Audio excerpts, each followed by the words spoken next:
Your kid falls off their bike, scrapes their knee, and pops back up like nothing happened. No tears, no fuss, just a quick brush off and back to riding. You probably thought, wow, what a tough kid. Maybe you even bragged about it to other parents. And honestly, I get it. We live in a world that celebrates emotional stoicism like it's an Olympic sport. But here's what nobody tells you. The child who never cries isn't necessarily resilient. Sometimes they're just scared to show you who they really are. This script covers why emotional suppression in kids is a flashing warning sign, what causes it, how it shows up at different ages, and what you can actually do about it before it calculates into something much harder to fix later. Because the kids who bottle everything up don't suddenly become well-adjusted adults who process feelings like therapy pros. They become the ones who ghost relationships, have stress-induced health problems, or implode spectacularly when life gets hard. Number 1. The trophy for not crying. Let's start with how this happens. Your toddler falls, and instead of running to comfort them, you say, "You're okay, you're fine," in that cheerful voice we all use. Or your 7-year-old loses the big game and you immediately pivot to, "It's not about winning, champ, shake it off." Your 10-year-old comes home upset about something a friend said, and you hit them with, "Don't let it bother you. They're not worth your tears." You think you're teaching resilience. You think you're helping them toughen up for a world that won't coddle them. What your child actually hears: "Your feelings are inconvenient. Handle them somewhere else." Research from the University of Cambridge shows that when parents consistently dismiss or minimize children's emotions, those kids learn to suppress emotional expression entirely. They don't stop feeling things, they just stop showing you. What you're actually teaching them is that sadness, disappointment, and hurt are character flaws instead of normal human experiences. So they swallow it. They paste on a smile. They become the kid who never cries. And you think you've raised a warrior. You've actually raised someone who thinks vulnerability equals weakness. The fix? Validate first, problem solve second. That fall looked like it hurt. Want a hug?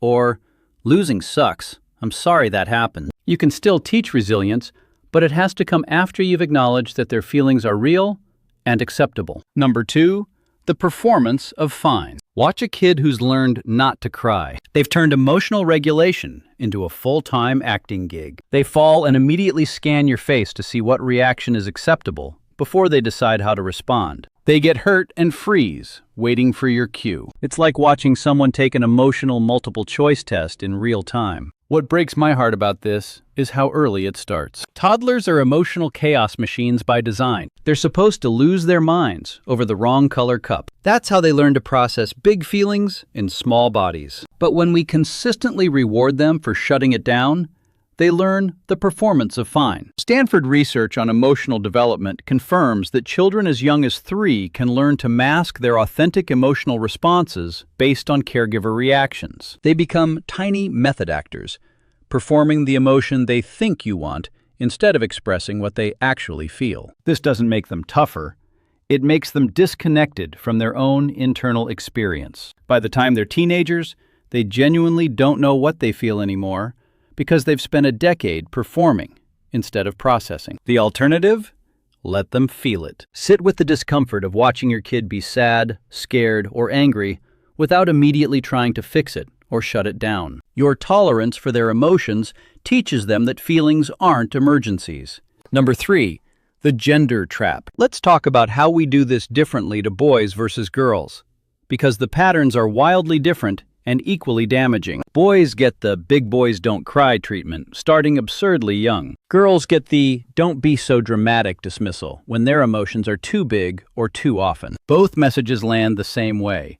Your feelings are wrong. Boys learn that sadness and fear are off limits, so they convert everything into anger because that's the one emotion we let them have. Girls learn that being emotional is annoying, so they become people pleasers who prioritize everyone else's comfort over their own feelings. Research from Northwestern University found that by age 5, boys have already learned to suppress vulnerable emotions significantly more than girls, while girls are socialized to suppress anger. Either way, we're teaching kids that half their emotional range is unacceptable. What this creates?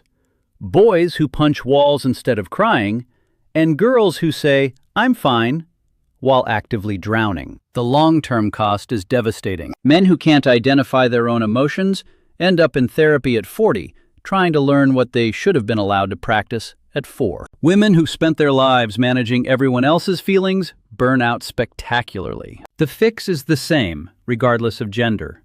All feelings are acceptable, and we're going to practice naming them and sitting with them instead of performing or suppressing. Number 4, the subscriber timeout. Quick reality check before we keep going. Apparently over 97% of people watching this haven't subscribed yet. That's like your kid finally opening up about something hard and you just walking out of the room mid-sentence. Don't be that parent. Hit subscribe so you actually get the rest of this when it matters. Number 5, what crying actually means. Crying isn't weakness. It's a biological pressure release valve. When humans experience strong emotions, our bodies produce stress hormones like cortisol. Crying literally flushes those out through our tears. It's not drama, it's chemistry. Kids who are allowed to cry process stress faster and return to baseline emotional regulation quicker than kids who suppress it. But we've somehow decided that the kid who cries is fragile and the kid who doesn't is strong, when actually, it's the complete opposite. The kid who can cry and recover has learned emotional flexibility. The kid who can't cry is just storing all that cortisol and stress in their body with nowhere for it to go. Yale research on childhood stress responses shows that emotional suppression correlates with higher levels of chronic stress, anxiety, and even physical health problems later in life. What you think is resilience might actually be a ticking time bomb. Those feelings don't evaporate just because your kid isn't crying about them. They go underground and show up later as stomach aches, headaches, sleep problems, irritability, or full-blown anxiety disorders. The child who never cries isn't handling things better, they're just handling them silently, and that's infinitely harder to help with because you can't see it happening. Better approach. Treat tears like information instead of a problem to solve. When your kid cries, you're getting real-time data about what matters to them and what hurts. That's valuable. Don't shut down your only emotional early warning system. Number 6, the explosion point. Here's what eventually happens to kids who never cry. They explode. Maybe not today, maybe not this year, but emotional suppression has a breaking point. And when it hits, it's spectacular. I'm talking about the 11-year-old who's been fine for years, suddenly having a complete meltdown over something seemingly tiny. The teenager who seems so together, suddenly struggling with severe anxiety or depression. The young adult who can't maintain relationships because they never learned how to be emotionally honest. Columbia University research on adolescent mental health found that kids who chronically suppress emotions in childhood show significantly higher rates of anxiety and depression by their teen years. The feelings don't go away, they accumulate. Think of it like emotional debt. Every time your kid swallows their feelings instead of processing them, they're taking out a loan they'll have to pay back later, with interest. And the interest rate on suppressed childhood emotions is brutal. It shows up as panic attacks, relationship dysfunction, burnout, and a fundamental disconnection from their own needs and feelings. What's tragic is that parents often don't connect the dots. The kid who was so easy and tough at 7 is now 17 and falling apart. And nobody realizes it's because we praised them for not crying for a decade. The fix requires going backward. You have to explicitly give them permission to feel things again, which is awkward because you're basically saying, "Remember how we celebrated you for not showing emotions? Yeah, that was wrong. Cry if you need to." Number 7, the loneliness factor. Kids who don't cry often don't cry because they've learned that being upset means being alone. Think about how we handle crying children. We send them to their room to calm down.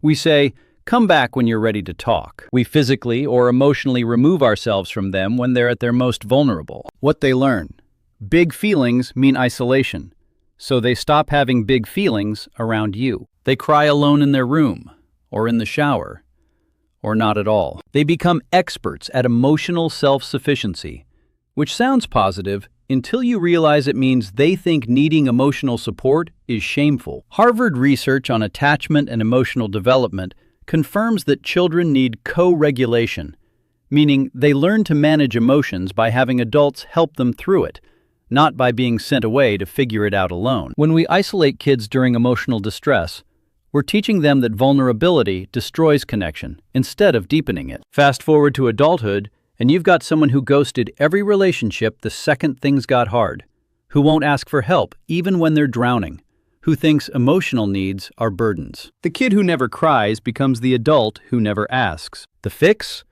Move toward the crying, not away from it. Sit with them. Offer physical comfort if they want it. Your presence during their distress teaches them that feelings don't have to be faced alone.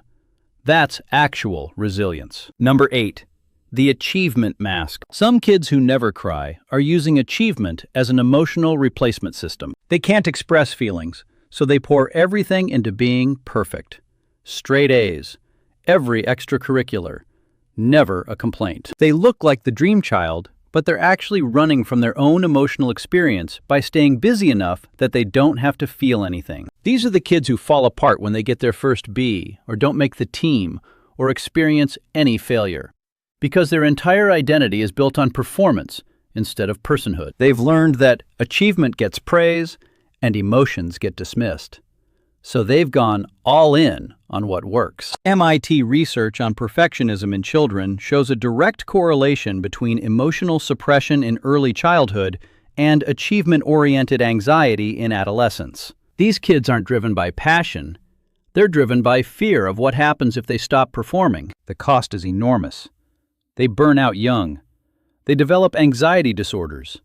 They have no idea who they are outside of their accomplishments. And when life inevitably hands them something they can't achieve their way out of, like grief or heartbreak or failure, they completely fall apart because they have no emotional processing skills whatsoever. What they needed was permission to be mediocre and still loved, permission to fail and still matter, permission to be sad without having to earn their way back to worthiness. Give your kids space to be something other than impressive.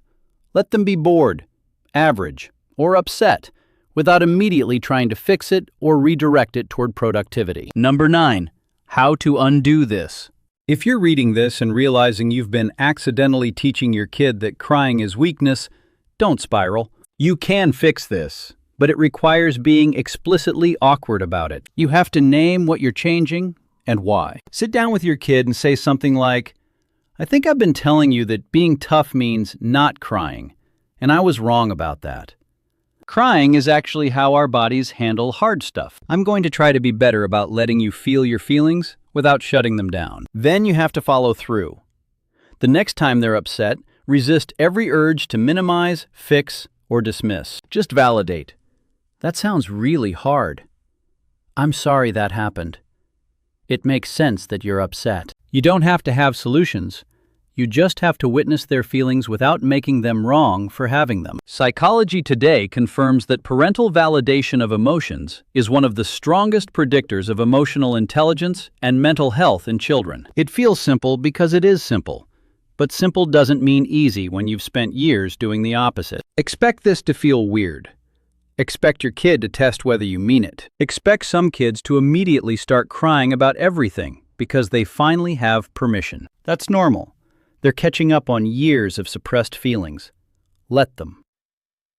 What you're rebuilding is emotional trust, the belief that they can bring you their real feelings and you won't reject them for it. Number 10. The long game. The kid who never cries doesn't become the adult who has it all together. They become the adult in therapy trying to learn what they feel, or the one who thinks needing people is weakness, or the one whose body keeps the score through chronic pain and illness, because feelings have to go somewhere. What looks like strength in a 7-year-old often looks like disconnection in a 27-year-old. You're not raising kids. You're raising future adults.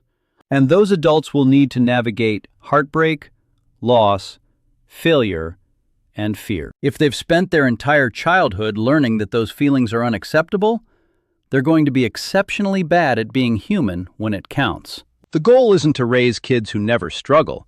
It's to raise kids who can struggle and ask for help, who can feel hard things and come out the other side, who know that crying doesn't make them weak, it makes them honest. Your job isn't to eliminate their pain.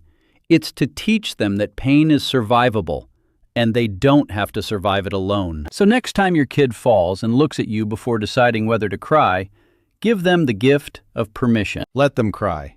Sit with them. Show them that feelings don't make them less lovable. They make them human. That's the kind of toughness that actually lasts.